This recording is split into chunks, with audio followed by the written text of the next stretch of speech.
Hello बच्चों, इससे पहले हम लोग देखते थे, विज्ञान पढ़ते थे हमारे चैनल पे। अब हम लोग देखेंगे इसी चैनल में सामाजिक विज्ञान को। आज सामाजिक विज्ञान के बारे में हम लोग जानेंगे और सामाजिक विज्ञान में चैप्टर नंबर 1 जो है हमारी दुनिया से, उसको पढ़ने की कोशिश करेंगे। देखते हैं सामाजिक विज्ञान में अध्याय 1 आज हम लोग पढ़ने जा रहे हैं, जो किताब का नाम है हमारी दुनिया। हमारी दुनिया पहला चैप्टर जो है वो सिर्फ संसाधन से रिलेटेड है और संसाधन को हम लोग जानने की कोशिश करेंगे, क्योंकि हर जगह संसाधन की जरूरत। तो पहले हम लोग संसाधन समझने की कोशिश करेंगे कि ये संसाधन है क्या। तो संसाधन किसे कहते हैं?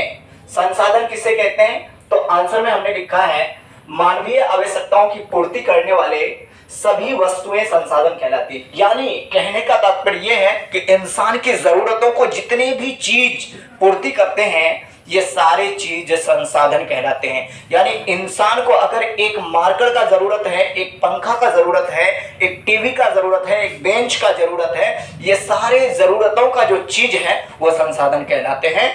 तो यहाँ पे आंसर में हमने लिखा है कि मानवीय आवश्यकताओं यानी इंसान की जरूरतों के लिए संसाधन, किसके लिए? इंसान की जरूरतों के लिए। तो मानवीय आवश्यकताओं की पूर्ति करने वाले सभी वस्तुएं संसाधन कहलाती है। जैसे मिट्टी संसाधन है, पानी संसाधन है, कुर्सी संसाधन है, किताब संसाधन है, कार संसाधन है, ETC की यानी दुनिया की बहुत सारी चीजें संसाधन है।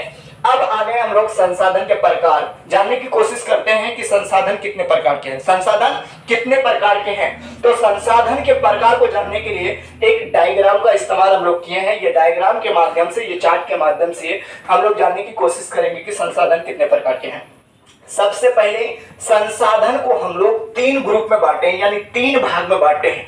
सबसे पहला भाग जो है, इसमें सबसे पहला भाग है प्राकृतिक संसाधन। प्राकृतिक संसाधन जैसे भूमि प्राकृतिक संसाधन है, मिट्टी प्राकृतिक संसाधन है, जल प्राकृतिक संसाधन है। यानी ये जो संसाधन अल्लाह के द्वारा दिया हुआ हो, भगवान के द्वारा दिया हुआ, प्रकृति के द्वारा दिया हुआ हो, उस संसाधन को हम लोग प्राकृतिक संसाधन कहते हैं। अगला है मानव संसाधन। जैसे मानव खुद एक संसाधन है, मानव संसाधन भी है और मानव के लिए ही संसाधन का निर्माण हुआ है। हम लोग ही संसाधन का इस्तेमाल करते हो और मानव खुद एक संसाधन है। और तीसरा नंबर में है मानवकृत संसाधन।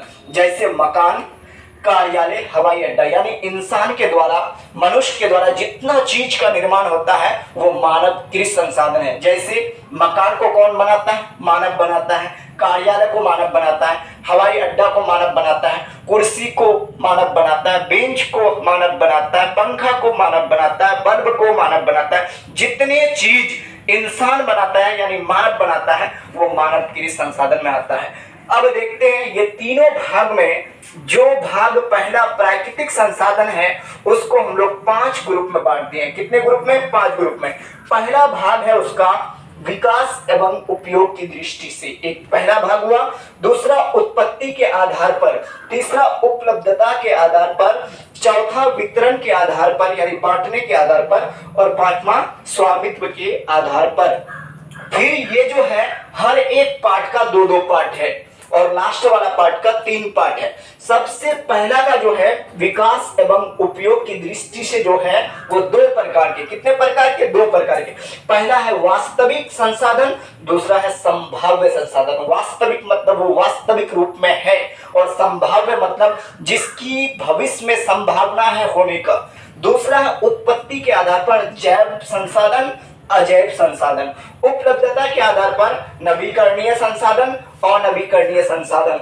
वितरण के आधार पर यानी बांटने के आधार पर सर्वत्र और स्थानिक संसाधन।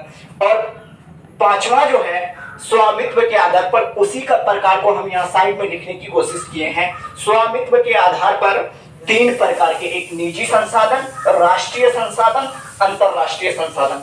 प्यारे बच्चों, इस वीडियो के बाद हम लोग इस संसाधनों को बांटने का काम करेंगे और समझने का काम करेंगे कि वास्तविक संसाधन किसको कहेंगे, संभाव्य किसको कहेंगे, जैव किसको कहेंगे, अजैव किसको कहेंगे, नवीकरणीय किसको कहेंगे, अनवीकरणीय किसको कहेंगे, सर्वत्र किसको कहेंगे, स्थानिक किसको कहेंगे, निजी किसको कहेंगे, राष्ट्रीय किसको कहेंगे, अंतरराष्ट्रीय किसको कहेंगे। इसके लिए आप हमारे चैनल में बने रहें। इसके बाद अगला वीडियो फिर अपलोड किया जाएगा।